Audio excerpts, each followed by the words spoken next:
ঈমান ভাঙার কারণ কয়টা? ঈমান ভাঙার এক নাম্বার কারণ হচ্ছে কুফর। এক নাম্বার কারণ কি? কুফর মানে হচ্ছে অস্বীকার করা। কুফরের আবিধানিক অর্থ হচ্ছে হুয়া জুহুদুল ওয়াহদানিয়াহ আউন নুবুওয়াহ আউশ শরিয়াহ। আল্লাহর একত্ববাদ অথবা রাসূলের রিসালাত অথবা ইসলামী শরিয়াতের কোনো একটা অংশকে কেউ যদি অস্বীকার করে তাহলে সে কুফর করলো। অস্বীকার যদি করা হয়, অস্বীকার করার আরবি হচ্ছে কুফর। যেমন আমার ভাইয়ের, আমাদের বাংলাদেশে একটা সম্প্রদায় আছে, আপনারা হয়তো অনেকে নাম শুনে থাকবেন। ওই সম্প্রদায়ের নাম হচ্ছে কাদিয়ানী সম্প্রদায়। নাম শুনছেন কি? জোরে কোন। কাদিয়ানী যারা, তারা মুসলমান না কাফের? ইমানদার না বেঈমান? ঢাকার বকশীবাজারে কাদিয়ানীদের কিন্তু মসজিদও আছে। আহমদিয়া মুসলিম জামাত তারা নিজেদের দাবি করে। আমি ৫-৭ বছর আগে একবার কাদিয়ানীদের মসজিদে গিয়েছিলাম দেখার জন্য।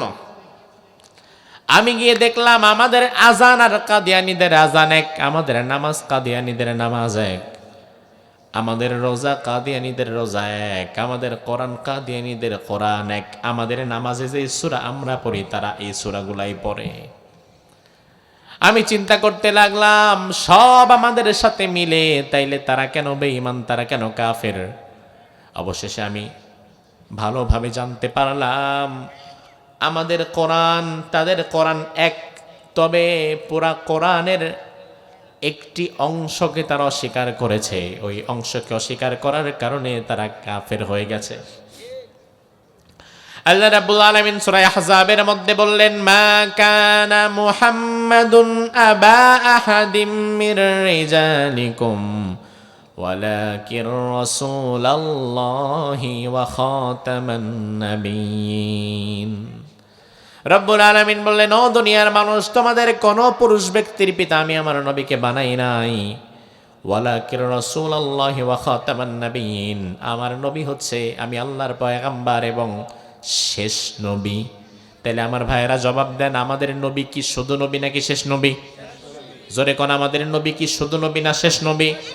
আপনি যদি বলেন আমাদের নবী শুধু নবী তবে শেষ নবী না, তাইলে কি আপনি ইমানদার না কাফের? কারণ কোরআনে আল্লাহ বললেন ওয়া খাতামান নাবিয়্যিন, আমার নবী শুধু নবী নয়, আমার নবী শেষ নবী। কাদিয়ানী পুরা কোরআন মানে, সব মানে, নামাজ মানে, রোজা মানে, হজ মানে, যাকাত মানে, ইসলামের সব তারা মানে।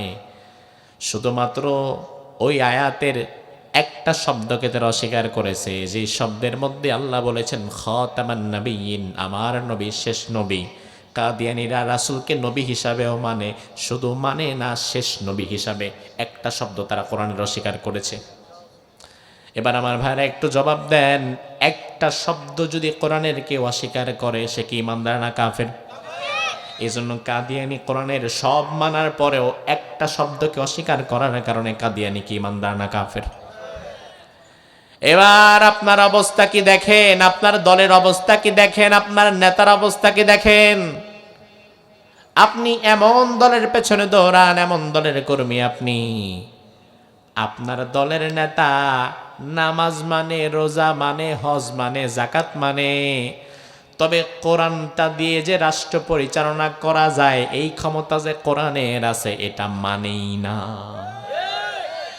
এমন নেতা নাই, এমন দল নাই। আমার ভাই, আপনার নেতা বড় চালাক। আপনার নেতারে এমন একটা মাহফিলে দাওয়াত দেন, টুপি একটা লাগাবে, জীবনে টুপি পরবে না। মাহফিলে আসার আগে টুপি একটা লাগায় আসবে, মাইকটা যখন হাতে পাবে প্রধান অতিথি সাহেব, এরপরে বলবে আপনাদের সাথে আমরা আছি, ইসলামের সাথে থাকা লাগবে, ইসলাম ছাড়া বাঁচার কোনো উপায় নাই। এ কথা বলার পরে প্রয়োজনে আপনাদের সামনে মাহফিলে সে সর্বোচ্চ দানও করে দিয়ে যাবে, 20,000, 30,000, 50,000। আপনি যদি বলেন আমাদের ফোরকানিয়া মাদ্রাসার জন্য 20 পিস কোরআন শরীফ লাগবে, এতিম ছাত্ররা পড়তে পারে না, কোরআন শরীফ কেনার টাকা নাই, আপনার নেতা কোরআনকে এত ভালোবাসে, আপনার নেতা বলবে 20 পিস কোরআন দিয়া কি হবে, 20 পিস না আমি 50 পিস কিনা দিতেছি। আছে না নাই? মাহফিলে আসবে, টাকা দিবে, ইসলামের পক্ষে কথা বলবে, ফোরকানিয়ার জন্য 20 পিস কোরআন চাইলে 50 পিস কিনে দিবে। এবার আপনি বলবেন, নেতা সাহেব আপনি যে কোরআনরে এত ভালোবাসেন আগে বুঝি নাই, আজকেই বুঝছি। তাইলে এক কাজ করেন, আপনি তো আলহামদুলিল্লাহ আগামী সংসদে চলে যাবেন। আপনার কাছে একটা অনুরোধ, আজকে আপনি আমাদেরকে 50 পিস কোরআন কিনে দিলেন, 2 দিন পরে আপনি যখন সংসদে যাবেন, সংসদ সদস্যের আসনে বসে প্রথম দিনের বক্তৃতার মধ্যে আপনি দাঁড়িয়ে স্পিকারকে বলবেন, মাননীয় স্পিকার, 54 বছরের বাংলাদেশে বহু দল বহু সিস্টেম আমরা দেখতে দেখতে শেষ হয়ে গেছি, আমাদের ভাগ্যের পরিবর্তন হয় নাই। আগামীর বাংলাদেশটা সব তন্ত্রমন্ত্র বাদ দিয়ে কোরআনের সংবিধানে চলুক, আমি কোরআনের পক্ষের একজন কর্মী। এ কথা বলার মতো হিম্মত আপনার নেতার নাই। কারণ আপনার নেতা ভালো করে জানে মাহফিলে আসলে টাকা দিলে লস নাই। ফোরকানিয়ায় 20 পিসের জায়গায় 50 পিস কোরআন কিনে দিলে লস নাই। মসজিদে 50 পিসের জায়গায় 100 পিস ফাজাইলে আমল কিনে দিলে লস নাই। 200 পিস কোরআন কিনে দিলে লস নাই। কিন্তু সংসদের মধ্যে গিয়ে আমি যদি বলি কোরআনের বিধি বিধান অনুযায়ী দেশ পরিচালনা করা লাগবে, তাহলে 2 দিন পরে আমার চান্দাবাজি আর ধান্দাবাজি তো টিকবে না। এই জন্য তোমার নেতা কোরআন মানবে ততক্ষণ অসুবিধা নাই, যতক্ষণ অসুবিধা যেখানে কোরআন আর মানবে না সেখানে। আমার ভাই, কাদিয়ানি কোরআনে কারিমের একটা শব্দ স্বীকার করার কারণে কাফের হয়ে গেছে। আর আপনি যদি কোরআনে কারিমের আয়াতগুলো একটার পর একটা অস্বীকার করতে থাকেন, আপনার অবস্থা কি হবে? আমার ভাই, এক এক বিষয়ের উপরে বেশি কথা বলার সময় নাই, এজন্য আমি সংক্ষেপে আমি আমার পরবর্তী পয়েন্টে যাচ্ছি। তবে কুফরের আরেকটা দৃষ্টান্ত আমি আপনাদেরকে দিয়ে যাই। একটা তো বললাম অস্বীকার করলে কুফর, কোরআনে কারিমের কোন একটা অংশকে কেউ যদি অস্বীকার করে কাফের হয়ে যাবে, একটা শব্দকে অস্বীকার করলেও কাফের। আরেকটা কুফর হচ্ছে ইস্তেহলালুল হারাম, আল্লাহর কোন হারাম কৃত বস্তুকে কেউ যদি হালাল করে দেয় মানুষের জন্য, এটাও কুফরি, এটাও কাফের। বুঝেন? ইস্তেহলালুল হারাম, কোন হারামকৃত বস্তুকে কখনো হালাল বলে লিখিত দেওয়া যাবে না। শুকরের গোশত খাওয়া হালাল না হারাম? যারা কথা কয় না তাদের জন্য কি শুকরের গোশত খাওয়া কি হালাল না হারাম? এবার যদি আমি বলি, এক ব্যক্তি, ধরুন এক ব্যক্তি শুকরের গোশত খেয়েছে, ইচ্ছা করেই খেয়েছে, কিন্তু উনি জানে যে এটা হারাম, তারপরেও খাইছি আমি, ওই ব্যক্তি কাফের না, সে ফাসেক, পাপাচারী।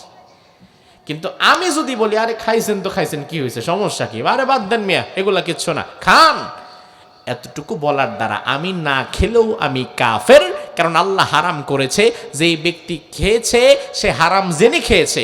কিন্তু আমি যদি আগ বাড়ায়া বলি খাইছেন তো খাইছেন, সমস্যা নাই, তার মানে আল্লাহর হারামকৃত বস্তুকে আমি হালাল সাব্যস্ত করতে চাচ্ছি, এজন্য আমি কাফের হয়ে গেছি। উনি খায়া কাফের হয় নাই, আর আমি বইলা কাফের হয়ে গেছি। তার মানে মুখ খুলতে সাবধান, কথা বলতে সাবধান, যেন তেন কথা মুখ দিয়ে বের করেন না। মদ খাওয়া হালাল না হারাম? বলেন, মদ খাওয়া কি হালাল না হারাম? হারাম করেছেন কে? বাংলাদেশে মদ তো নাই, কেউ খায় না তো আল্লাহ দিলে। 54 বছরের বাংলাদেশে যত দিন যাচ্ছে, মদ, ইয়াবা, বাবা, গাঁজা, ফেন্সিডিল কি কমছে না বাড়ছে? এগুলো খাওয়ার মতো মুসলমান আমাদের দেশে নাই। আচ্ছা ধরেন এই মুহূর্তে আপনি রাস্তার সামনে দাঁড়ায় দাঁড়ায় মদ খাচ্ছেন, পুলিশের একটা টহল পুলিশের গাড়ি যদি রাস্তা দিয়ে যায় আর আপনারা যদি দেখে মদ খাইতেছে, আপনারা ধরবে, থানায় নিয়ে যাবে, বেটা মদ খাস কেন? কারণ রাষ্ট্রীয়ভাবে এটা নিষিদ্ধ। তার মানে আপনি যদি মদ খায়া ধরা পড়েন, ইয়াবা, বাবা, গাঁজা, ফেন্সিডিল নিয়ে ধরা পড়েন, তাহলে পুলিশ আপনারে নিয়ে যাবে, থানায় নিয়ে 3rd ডিগ্রি দিবে। কিন্তু ঢাকার ওয়েস্টিন, শেরাটন, এই 5 স্টার 3 স্টার হোটেলগুলাতে কি মদ নাই? ওখানে কেউ মদ খায় না? ওখানে যে মদ আছে, মদ খাওয়া হয় নিয়মিত, এই খবর কি প্রশাসন জানে না? প্রশাসন ওখানে যায় না। তার কারণ যায় না কেন? কারণ প্রশাসন জানে ওইখানে গেলে তারা আমাদেরকে এমন একটা ডকুমেন্টস ধরায় দিবে, দলিল ধরায় দিবে, ওখানে লেখা থাকবে গণপ্রজাতন্ত্রী বাংলাদেশ সরকারের স্বরাষ্ট্র মন্ত্রণালয় কর্তৃক অনুমোদন প্রাপ্ত। অর্থাৎ মদের দোকানকে স্বরাষ্ট্র মন্ত্রণালয় অনুমোদন দিয়ে দিছে যে এই দোকানে বৈশা মদ খাইলে খাওয়া যাবে, প্রশাসন সেখানে যাবে না, ধরবে না, কারণ এই দোকানে বৈশা মদ খাইলে কোনো গুনাহ হবে না। আচ্ছা, মদ যদি আপনি আপনাদের নগর ডৌকান দিতে বসে খান, আপনাদের ২৫০০ থানার পায়রা চত্বরের সামনে খান, এটা যেমন গুনাহ, এই মদ আপনি 5 স্টারে খাইলে কি গুনাহ? গুনাহ একই না ভিন্ন? বরং ওইখানে আরো বেশি গুনাহ হওয়ার সম্ভাবনা আছে, কারণ ওখানে নোংরা বেডিরা আছে, ঠিক কিনা? কিন্তু প্রশাসন, আপনি গরিব মানুষ, রাস্তার সামনে দাঁড়িয়ে আপনি মদ পান করেন, রিকশাওয়ালা মদ পান করুক, ওই রিকশাওয়ালা ধইরা পিটাইতে পিটাইতে থানায় নিয়ে যাবে। কত বড় সাহস! মাদক দ্রব্য দিয়ে যুব সমাজ নষ্ট হয়ে যাচ্ছে, আর তুই মদ খাইতেছ সবার সামনে, বেটা রিকশাওয়ালা। কিন্তু এই প্রশাসন 5 স্টার হোটেলের সামনে যদি কখনো দাঁড়ায়, কোনো এমপির ছেলে, মন্ত্রীর ছেলে, ধনীর দুলাল মদ খায়া মাতলামি করতে করতে যদি সামনে আসে, প্রশাসন সালাম দিয়া নিজেরে তাড়াতাড়ি সটকে এখান থেকে পালায়া যাবে, কারণ প্রশাসন জানে মদ খায়া আসছে, এখন ধরে আমারে থাপড়াইতেও পারে, ঠিক না? তাহলে আমার দেশের বিধান 2 জায়গায় 2 রকম। এখানে মদ খাইলে প্রশাসন আমারে ধরবে, অথচ 5 স্টারে মদ খাইলে ধরতে পারবে না, কারণ সেখানে স্বরাষ্ট্র মন্ত্রণালয় মদের অনুমতি দিয়ে দিয়েছে। ও মুসলমান, আল্লাহ তাআলা যেটাকে হারাম করে দিয়েছে, রাসূলুল্লাহ যেটাকে হারাম করে দিয়েছে, দুনিয়ার কোন মন্ত্রণালয়ের কোন মন্ত্রী, কোন সচিব যদি ওখানে কলম ধরে বলে এখানে মদ খাওয়া যাবে, অনুমতি দিলাম, তাইলে ইস্তেহলালুল হারাম, হারামকে হালাল বানানো হয়। আর এভাবে করে বিগত 54 বছর যারা হারামকে হালাল বানিয়েছে, এরা কি ঈমানদার না বেঈমান? সন্দেহ আছে? আমার ভাই, ঈমান ভাঙার 1 নাম্বার কারণ বললাম কুফর, অস্বীকার করা। ঈমান ভাঙার 2 নাম্বার কারণ হচ্ছে শিরিক। 2 নাম্বার কারণ কি? বর্তমানে শিরিক নিয়ে ফতোয়া দেওয়ার মতো লোকের তো আল্লাহ দিলাহ নাই। যে লোক সূরা ফাতিহা শুদ্ধ করে পড়তে পারবে কিনা আমাদের সন্দেহ হয়, যার গালের দাড়িটা পর্যন্ত নাই, 5 কালিমা বিশুদ্ধ পড়তে পারবে কিনা আল্লাহ ভালো জানে। ওই লোক বলে অমুকে শিরিক করছে, তমুকে শিরিক করছে, আর অমুক দল তমুক দলের শিরিক করার কারণে বারবার ভূমিকম্প হয়েছে। কত আজগুবি কথা রে বাবা! এমন আজগুবি গাল গল্প বলা বাদ দেন। বিগত দিনে আমরা একজনকে পেয়েছিলাম, সে বলেছিল রানা প্লাজার সামনে মৌলবাদীরা ধাক্কাধাক্কি করতে করতে রানা প্লাজা ফেলাই দিছে। এখন আপনিও যদি তার মতো করে কথা বলেন, এই জাতি তো এই কথাগুলো গ্রহণ করবে না। এটা 20 বছর 30 বছর আগে সেই বাংলাদেশ না। এই বাংলাদেশের মানুষ সচেতন, আপনার প্রতিটি কথা হিসাব করে বলা লাগবে। আপনি বিএনপি করেন, জামাত করেন, এনসিপি করেন, ইসলামী আন্দোলন করেন, যেই দলই করেন না কেন, এমন কথা জাতির সামনে বলবেন না যে কথার দ্বারা নিজে হালকা হয়ে যান। জবানে লাগাম দেন, জবানে লাগাম দেন, নিজের ভারত্ব সৃষ্টি করেন। ঈমান ভাঙার 2 নাম্বার কারণ হচ্ছে শিরিক। 2 নাম্বার কারণ কি? জোরে বলেন। শিরিক। শিরিক মানে হচ্ছে আল্লাহর সাথে কাউকে সমকক্ষ বানানো। আল্লাহ যা দিতে পারে ওটা অন্য কারো কাছে চাইলে কি হবে? কথা কয় না। সেজদা পাওয়ার একমাত্র মালিক কে? ওই সেজদা যদি আল্লাহ ব্যতীত অন্য কারো পায়ে দেওয়া হয় ওটা কি হবে? সন্তান দেওয়ার একমাত্র মালিক কে? ওই সন্তান যদি আল্লাহ ব্যতীত কোনো খাজা বাবার মাজারের কাছে গিয়ে চাওয়া হয় তাইলে সেটা কি হবে? আমাদের বাংলাদেশে খাজা বাবার মাজারে গিয়া সেজদা দেয়, সন্তান চায়, এমন মানুষ কি নাই? ক্ষণে ক্ষণে তারা শিরিক করে, তাদের ঈমান তারা ভেঙে ফেলে। আমার ভাই, শিরিক অত্যন্ত জঘন্য, কারণ কোরআনের মধ্যে আল্লাহ বললেন ইন্নাশ শিরকা লাযুলমুন আযীম, শিরিক মস্ত বড় জুলুম। আল্লাহর এক আয়াতের মধ্যে বললেন ইন্নাল্লাহা লা ইয়াগফিরু আন ইউশরাকা বিহি ওয়া ইয়াগফিরু মা দুনা যালিকা লিমান ইয়াশা। নিশ্চয়ই আমি আল্লাহ রাব্বুল আলামিন লা ইয়াগফিরু আন ইউশরাকা বিহি, আমার সঙ্গে শিরিকের কোনো গুনাহ আমি আল্লাহ ক্ষমা করব না। আর শিরিকের গুনাহ ব্যতীত যত গুনাহ তোমার আমলনামায় আছে আমি আল্লাহ চাইলে সেটা ক্ষমা করেও দিতে পারি। সুবহানাল্লাহ কোন। আমলনামায় আল্লাহ তাআলা শিরিকের গুনাহ ক্ষমা করবে না। আমার ভাই, শিরিক করা হারাম। শিরিক করা, কথা বলেন, মিথ্যা বলা, সুদ খাওয়া, ঘুষ খাওয়া সবই হারাম।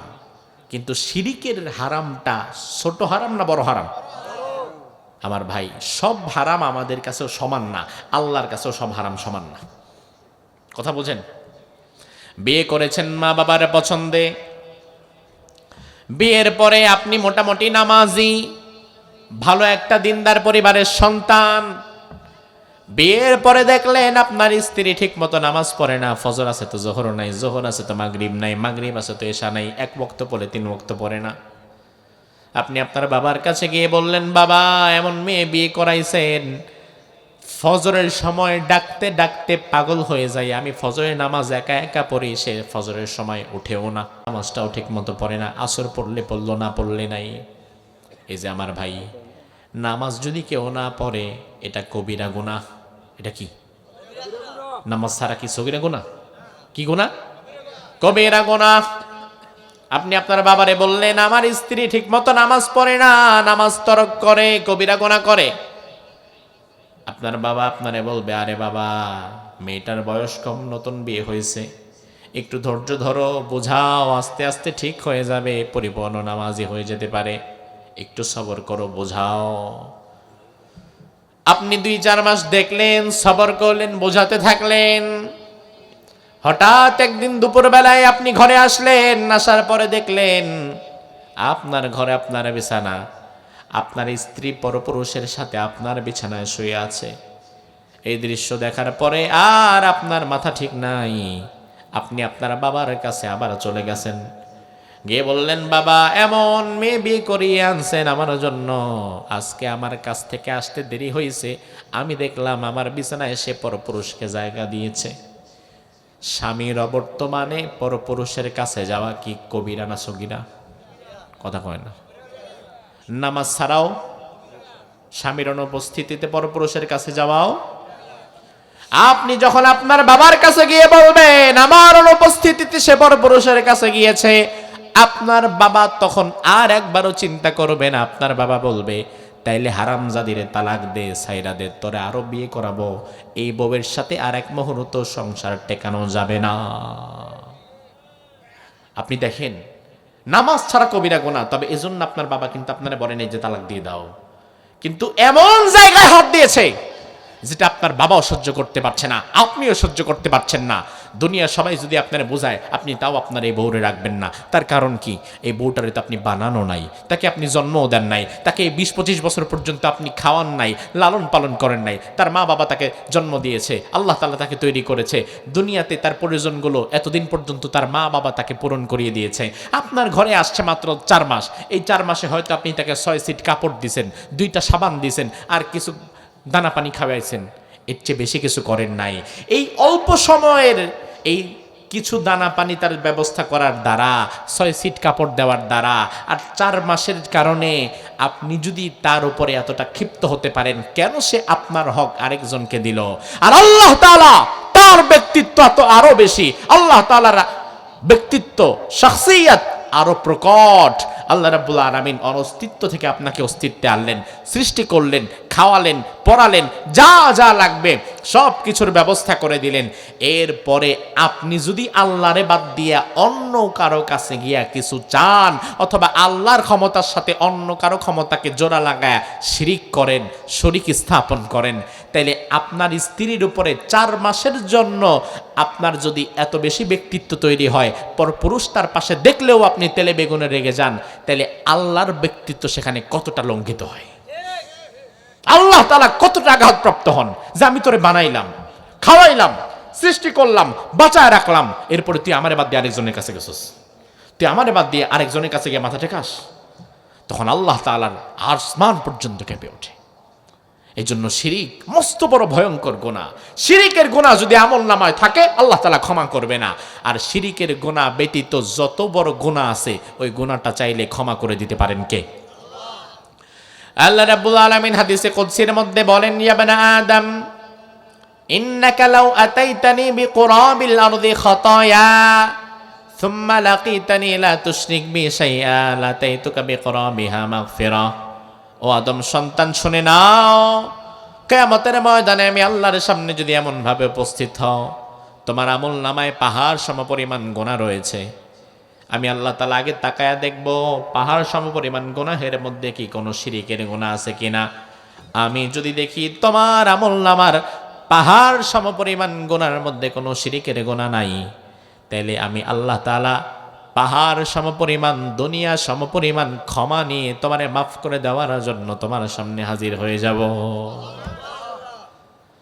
আমার ভাই, শিরিক যদি না করেন বড় বড় গুনাহ আল্লাহ ক্ষমা করে দিতে পারবেন, আর শিরিক যদি করে ফেলেন তাইলে আর ক্ষমা নাই। সন্তান দেওয়ার মালিক আল্লাহ, কেউ যদি মাজারে গিয়া সন্তান চায় এটা শিরিক হয়ে যায়, তার মানে ওই মাজারওয়ালার ক্ষমতা আপনি আল্লাহর সমকক্ষ হিসাবে দাঁড় করাচ্ছেন, এটা শিরিক। সেজদা পাওয়ার একমাত্র মালিক আল্লাহ, ওইখানে যদি অন্য কাউকে সেজদা দেওয়া হয় এটাও শিরিক। যার কবরে মন চায় তার কবরে সেজদা দিলেই শিরিক। আমার ভাই, শিরিক হচ্ছে আল্লাহর সমকক্ষ হিসাবে কাউকে দাঁড় করানো, এটা শিরিক। আপনি বলবেন হুজুর আল্লাহ বাঁচাইছে, আমার সন্তানাদির অভাব নাই, মাজারে যাওয়া লাগে না, সেজদা দেওয়া লাগে না, আমি ভণ্ড পীরের কাছে যাই না, তারে সেজদাও দেই না, আমি মাজারে গিয়ে সন্তানও চাই না, আমি শিরিক করি না। আমার ভাই, হয়তো আপনি মাজারে গিয়া সেজদা দেন না, ভণ্ড পীরের কাছে গিয়া সন্তান চান না, এই শিরিক করেন না, কিন্তু আপনি হয়তো রাজনীতি করতে গিয়া শিরিক করেন। আমাদের বাংলাদেশের মানুষ এক এক ঘাটের পানি খায় এক একজন ইমান হারায়, এক এক ঘাটের পানি খেয়ে এক একজন ইমান হারাচ্ছে। আপনি এমন দলের রাজনীতি করেন, আপনার দলের বিশাল জনসভা, বিশাল বড় নেতা এসে বক্তব্য দিচ্ছে, নারায়ণগঞ্জ ২৫০০ মাঠে হাজার হাজার কর্মীর সামনে নেতা বক্তব্য দিচ্ছে, ভাইরা আমার, আমাদের সাথে থাকা লাগবে, আগামীতে আমরা দেশ পরিচালনা করব, জনগণ আমাদের সাথে থাকলে, কারণ জনগণ সকল ক্ষমতার উৎস, জনগণ সকল ক্ষমতার উৎস। এ কথা বলার মতো নেতা কি বাংলাদেশে নাই? এ কথা বিশ্বাস করার মতো কর্মী কি বাংলাদেশে নাই?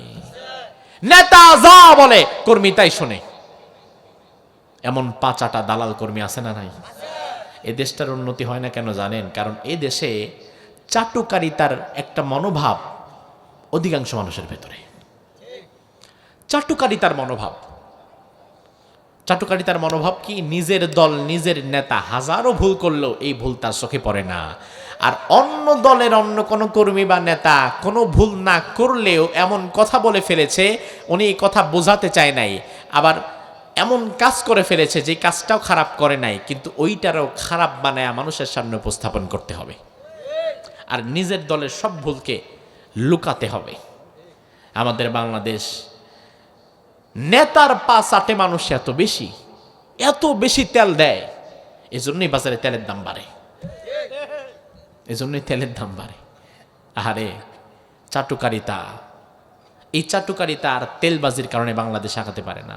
যখন যে দল ক্ষমতায় যাওয়ার আগে সরকারের বাহিনীগুলা পর্যন্ত তা চাটুকারিতা শুরু করে দেয়, মিডিয়ারা পর্যন্ত চাটুকারিতা শুরু করে দেয়। বাহিনী, কোন ফোর্স, গভর্নমেন্টের কর্মচারী, এমপ্লয়ি, মিডিয়া পর্যন্ত চাটুকারিতা করতে করতেই কিন্তু ১৭ বছর স্বৈরাচার বানাইছিল। স্বৈরাচার নিজে নিজে একদিনে তৈরি হয় না, আমাদের চাটুকারিতার কারণে তৈরি হয়।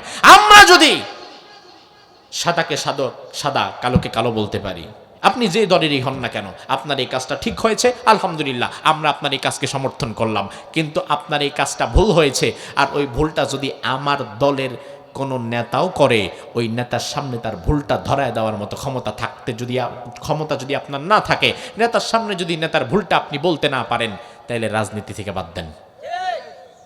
পাঁচাটার রাজনীতি দরকার নাই ভাই। মানুষের গোলাম হন না, আল্লাহর গোলাম হন, আল্লাহর গোলাম হন। মানুষের গোলাম হয়ে কি করবেন? সেও মানুষ, আপনিও মানুষ। আপনার নেতা জনসভায় দাঁড়ায় বলল সকল ক্ষমতার উৎস জনগণ, অথচ কোরআনের মধ্যে আল্লাহ বললেন সকল ক্ষমতার উৎস কি জনগণ নাকি আল্লাহ?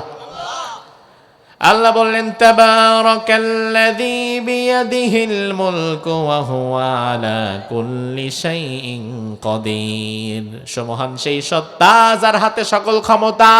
তাইলে সকল ক্ষমতা কার হাতে? আবার আল্লাহ বললেন আন্নাল কুওয়াতা লিল্লাহি জামিআ, সমুদয় ক্ষমতার মালিক আমি আল্লাহ, সকল ক্ষমতা হচ্ছে আল্লাহ সুবহানাহু ওয়া তাআলার হাতে।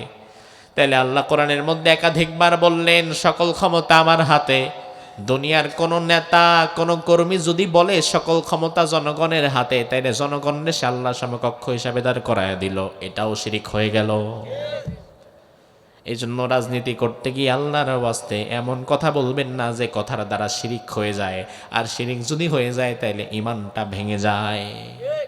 আপনি যদি বলেন যে হুজুর এটা আমি জানতাম না, না যাই না বলছি, আরে ভাই না যাই না বললেও শিরিক হয়, না যাই না করলেও কাজ হয়েই যায়। আপনি না যাই না একজনের পেটের মধ্যে ছুরি ঢুকায় দেন, আপনি জানেন না, কিন্তু ছুরি দিছেন ঢুকায় জায়গা মতো, ও কি মরবে না? মরবে। না জেনে কাউকে ছুরি মেরেছেন, সে মরে যাবে।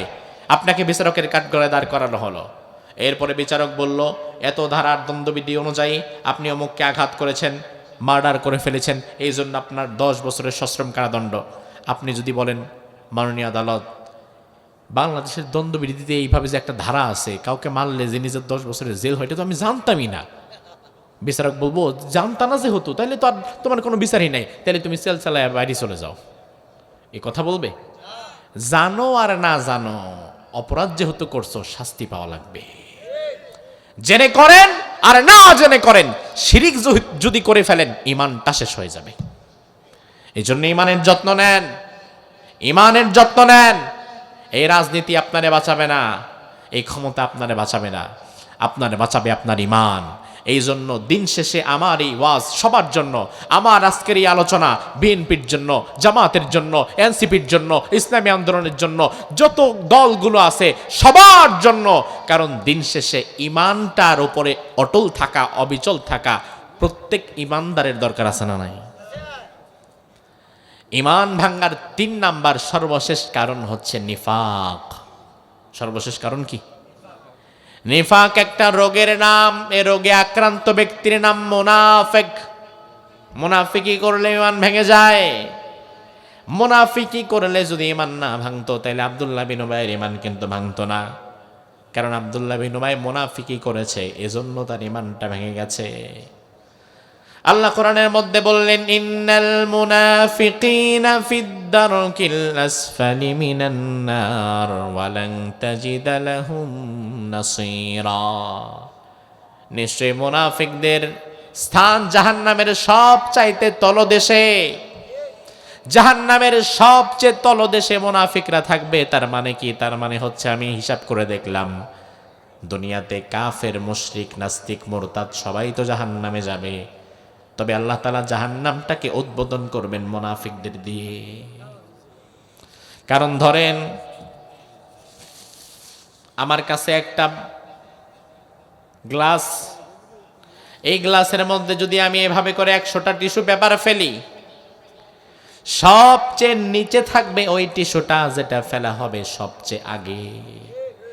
মুনাফিকদের জাহান্নামের সবচেয়ে তলদেশে ফেলার মানেই হচ্ছে মুনাফিকদেরকে জাহান্নাম আল্লাহ উদ্বোধন করবেন তাদের দিয়ে। আল্লাহ রাব্বুল আলামিন কোরআনের মধ্যে বললেন এই মুনাফিকরা এমন মুযাবযাবিনা বাইনা যালিক, তারা দোদুল্যমান থাকে, ডানেও যায় বামেও যায়। লা ইলাহা উলা ওয়ালা ইলাহা উলা, তারা এদিকেও না সেদিকেও না, তারা মাঝামাঝি থাকে। তারা এমন কথা বলে যে কথার দ্বারা সবাইকে তারা সন্তুষ্ট করতে চায়, অথচ দুনিয়াতে সবাইরে সন্তুষ্ট করে রাসূল যেহেতু চলতে পারে নাই, তুমি আমিও চলতে পারবো না। তোমার আমার কথায় ইমানদাররা সন্তুষ্ট হবে, তবে রাম আর বামদের কলিজায় আগুন জ্বলবে, এরা সন্তুষ্ট হবে না। আমাদের নেতারা ভাষণ দেয় যে আমি মুসলমানও না, আমি হিন্দুও না, আমি মানুষ। এই কথা শুনলে নাস্তিক মুরতাদরা খুশি হতে পারে, তবে আমরা খুশি হই না। কারণ আমি মুসলমানও না, আমি হিন্দু না, আমি মানুষ, এটা আমার পরিচয় নয়। কারণ আল্লাহ তাআলা কোনো মানুষের জন্য জান্নাত বানায় নাই, আল্লাহ তাআলা জান্নাত বানাইছেন ইমানদারের জন্য। আরে বেটা, মানুষ যদি জান্নাত পাইতো তাহলে তো ফেরাউনও জান্নাত পাইতো, কারণ ফেরাউনও তো মানুষ, আবু জেহেলও তো মানুষ, এত গরু ছাগল না। তাহলে যে নেতা বলে আমি মুসলমানও না, আমি হিন্দু না, ওই নেতারে কবরও দেওয়া হবে না, শ্মশানে পোড়ানো হবে না, বরং ফেরাউনের মতো সুটকি বানায় রাখা হবে, ঠিক না? আরে বেটা, তুই মুসলমান যদি হইতি তাহলে তোরে কবর দেয়া হইতো, হিন্দু হইলে পোড়ানো হইতো। তুমি মুসলমানও না, তুমি হিন্দু না, তাহলে তোমারে তো ফেরাউনের মতো সুটকি দেওয়া দরকার, ঠিক কিনা? এমন সস্তা কথা আর কতদিন শুনবেন? আল্লাহ কোরআনের মধ্যে বললেন, মুনাফিক যারা হয় এদের ঈমানটা ভেঙে যায়। মুনাফিক কারা? আল্লাহ তাআলা আরেক আয়াতের মধ্যে বলছেন, রব্বুল আলামিন বলেন, ওয়া ইযা লাকুল্লাযীনা আমানু ক্বালু আমান্না ওয়া ইযা খালাউ ইলা শায়াতিনহিম ক্বালু ইন্না মাআকুম ইন্নামা নাহনু মুস্তাহজিউন। মুনাফিক হচ্ছে তারা যারা ইমানদারদের সাথে মিশবে, মাহফিলেও আসবে, মাহফিলে এসে ইসলামের পক্ষে বড় বড় কথা বলবে। এখন তো কোনো দল ক্ষমতায় নাই, এই জন্য নেতাদের ঝটিকা মিছিল আপনারা দেখেন নাই। আগামীতে যখন কোনো দল ক্ষমতায় যাবে তখন দেখবেন পোস্টারে আলেম ওলামাদের নাম খুঁজে পাওয়া যায় না, আলেম ওলামাদের নাম রাখা লাগবে নিচে, আর সুদখোর ঘুষখোর বেনামাজি লম্পট নেতার নাম রাখা লাগবে সবার উপরে বড় করে। নাইলে মাহফিল হইতেই দিবে না। এই মাহফিল তো আল্লাহর কাছে কবুলই হবে না, নেতার নাম যদি না থাকে। এমন একটা মনোভাব নেতার। আহারে, মাহফিলে আইসা বড় বড় কথা বলবে ইসলামের পক্ষে। মাহফিলে যেদিন আসবে ওই দিন টুপি থাকবে, পাঞ্জাবি থাকবে। 2 দিন আগে মাহফিলের মঞ্চে ইসলামের পক্ষে বড় বড় কথা বলবে, আবার 2 দিন পরে তারই দেখবেন এলাকার গানের কনসার্টে বেডিগো মধ্যে গিয়া মদ খায়া নাচতেছে। একই নেতা, 2 জায়গায় 2 চেহারা। এ ওয়াজ শুনে ওই নেতা এবার চিন্তা করবে, হুজুর ওয়াজ করা তো সোজা, আমরা তো ভোটের রাজনীতি করি, আমাদের ভোট যেমন মাহফিলে আছে ওই গানের কনসার্টেও তো আছে, আমাদের সবখানে যাওয়া লাগে। আরে ভাই, যেই রাজনীতি করতে গিয়ে তোমার ঈমান হারানোর লাগে, এমন রাজনীতি করার চাইতে সারা জীবন পানের দোকানদারি করে খাওয়া ভালো। কে বলছে তোরে রাজনীতি করতে বেটা? আপনি বলবেন, হুজুর তাহলে করবো কি আমি? আমার ভাই, নিরপেক্ষভাবে বোঝেন, যেই নেতা একবার মাহফিলের মঞ্চে আসবে, কোরআনের মঞ্চে আল্লাহ যাকে কবুল করবে, ওই নেতারে শিক্ষা নেওয়া লাগবে। বাকি জীবনে আমি কোনোদিন, আল্লাহ কোরআনের মঞ্চে আমাকে সম্মানিত করেছেন, বাকি জীবনে আমি কোনোদিন আর কোনো হারাম গানের মঞ্চে যাব না। এবারে নেতা সাহেব 2 দিন পরে এলাকার ফাত্রা পোলাপান তার কাছে গেছে, গিয়ে বলছে, আমাদের টাকা লাগবে, কি করবা? আমরা কিছু পোলাপান মিলে একটা গানের কনসার্টের আয়োজন করতেছি, দেশ বিদেশের বড় বড় লুচ্চা বদমাশ শিল্পীদেরকে সেখানে নিয়ে আসতেছি, আপনি সেখানে প্রধান অতিথি থাকবেন। আপনার নেতার তখন বলা উচিত, দেখো 2 দিন আগে ডৌকাদি মধ্যপাড়া যুব সমাজ একটা তাফসিরের আয়োজন করেছিল, সেখানে আমি কোরআনের একটা অতিথি হয়ে গেছি, আমি কিভাবে তোমাদের হারাম গানের কনসার্টে যাই? আমি যেতে পারবো না, আমি টাকাও দিতে পারবো না এই খারাপ কাজের জন্য।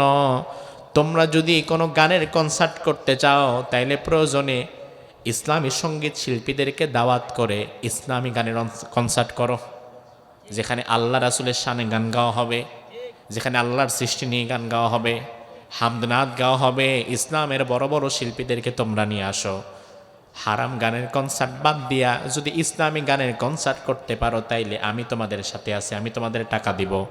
আর যদি খারাপ গানের কনসার্ট করো তাইলে তোমাদের সাথে আমি নাই। আমাদের বাংলাদেশের ধনীরা নেতারা যদি শুধুমাত্র খারাপ গানের কনসার্টগুলো নিজেরা পরিত্যাগ করতে পারতো তাইলে ওই খারাপ মানুষগুলো গানের কনসার্ট করার জন্য আর টাকাও খুঁজে পাইতো না, ওটা এমনি বন্ধ হয়ে যেত। কিন্তু এই যে সব জায়গায় যাওয়ার মানসিকতা, এটা নষ্ট করে দিয়েছে আমাদেরকে। সব জায়গায় যাওয়া যাবে না। ইমানদার তো মাছির মতো মিষ্টির দোকানে আবার বাথরুমে সব জায়গায় যাবে না। ইমানদার হবে মৌমাছির মতো, যে শুধুমাত্র ফুলের মধু খাবে, কখনো কোনো হারামের কাছে যাবে না। ইমানদার হবে সেই মৌমাছির মতো। আল্লাহ তাআলা মুনাফিকের আরেকটা লক্ষণ বললেন, ওয়া আন্নাহুম ইয়াকুলুন মা লা ইয়াফআলুন, ওয়া আন্নাহুম ইয়াকুলুনা মা লা ইয়াফআলুন। এই মুনাফিকেরা যা মুখে বলে তা তারা জীবনে কোনোদিন কাজে পরিণত করে না। নির্বাচনের আগে যত নেতা যত ওয়াদা দেয়, এই সব তো তারা কাজে পরিণত করে দেয় না। 10 টাকা কেজি চাউল খাওয়ানো হবে এমন ওয়াদা দিয়েই তো ক্ষমতায় এসে 17 বছর পিটায় গেছে, ঠিক না? 10 টাকা কেজি চাউল খাওয়াই দিছে ইচ্ছা মতো। 10 টাকা কেজি বিষও খাইতে পারেন নাই মিয়া, চাউল তো দূরের কথা। আমাদের নেতা নির্বাচনের আগে বড় বড় বক্তব্য দেয়, আমরা ক্ষমতায় গেলে আর কেউ না খেয়ে মরবেন না, কিন্তু কি খায়া মরবেন তাও কয় না। কারণ হয়তো আপনারে মামলা খায়া মরা লাগবে, নয়তো গুলি খায়া মরা লাগবে, নয়তো ছুরি খায়া মরা লাগবে। একবারে খালি পেটে কেউ মরবেন না, কারণ খালি পেটে মরলে আবার গ্যাস্ট্রিক হওয়ার সম্ভাবনা আছে। আহারে কত রং চাটা গল্প। আমরা কে এমন একটা কার্ড ধরাই দেব, যে কার্ডে ঘষা দিলে আলাদিনের চেরাগের মতো টাকা, খালি টাকাই টাকা আপনার জীবনে। আমার ভাই, এ সমস্ত আশারে গল্প বাদ দিয়ে বর্তমান যত রাজনৈতিক দল আছে, আজকের এই মাহফিল থেকে নিরপেক্ষভাবে আমি একটা কথা বলে দিয়ে যাই। বর্তমানে যত রাজনৈতিক দল আছে, বিএনপি, জামাত, এনসিপি, অমুক দল তমুক দল, ভেদাভেদ না করে আগামীর বাংলাদেশটাকে গড়ে তোলার জন্য আমি মনে করি সকল দলকে এক কাতারে থেকে কাজ করতে হবে। দেশের প্রশ্নে, স্বাধীনতা সার্বভৌমত্বের প্রশ্নে এক থাকা লাগবে। আপনি কি দিবেন না দিবেন এত আশারে গল্প আমাদের শোনানো দরকার নাই। বিএনপি, জামাত, এনসিপি সহকারে সব রাজনৈতিক দলের কাছে 18 কোটি জনগণের পক্ষ থেকে আমি বলে দিতে চাই, আর কিছু দিতে পারেন আর না পারেন, আমাদের সামনে কোরআন হাতে নিয়ে ওয়াদা করবেন, আমরা ক্ষমতায় গেলে কিছু দিতে পারি আর না পারি, আমরা তোমাদেরকে ইনসাফ দেব, আমরা তোমাদেরকে ন্যায় বিচার দেব, আমরা ওসমান হাদির হত্যার বিচার করে দেব, আমরা ভারতের রাজনীতিকে বৃদ্ধাঙ্গুল দেখিয়ে দেব, ঠিক কিনা? এমন ওয়াদা যদি করতে পারেন, আমার বিশ্বাস আর কিচ্ছু লাগবে না। আমি ফকিরনি না, ভিক্ষুক না, যে আপনি 1000 টাকা 1500 টাকা মাসে মাসে ভিক্ষা দিবেন, ওটা নিয়ে আমার চলা লাগবে, দরকার নাই। আমি প্রয়োজনে নিজে উপার্জন করে খাবো, আপনি আমার উপার্জনের রাস্তা বের করে দেন। আপনি আমাকে কাজ দেন, আমাকে ঘরে বসায় ভিক্ষুক বানায় না, আপনি আমাকে কাজ দেন, আমি কাজ করে পরিশ্রম করে নিজের হকটা নিজে বুঝে নেব। তবে আমার কর্মসংস্থান তৈরি করতে হবে, আমার কাজের স্বাধীনতা দিতে হবে, আমার চিন্তার স্বাধীনতা দিতে হবে, আমার বলার স্বাধীনতা দিতে হবে, আমার কর্মের স্বাধীনতা দিতে হবে। সব বাদ দেন না মিয়া। রাস্তাঘাটের হকারদের কাছ থেকে, মার্কেট থেকে, বিভিন্ন জায়গা থেকে চাঁদাবাজিকে চিরতরে বন্ধ করে দেব, এমন কথা বুকে সাহস থাকলে বলেন। এত আশার গল্প বললেন না।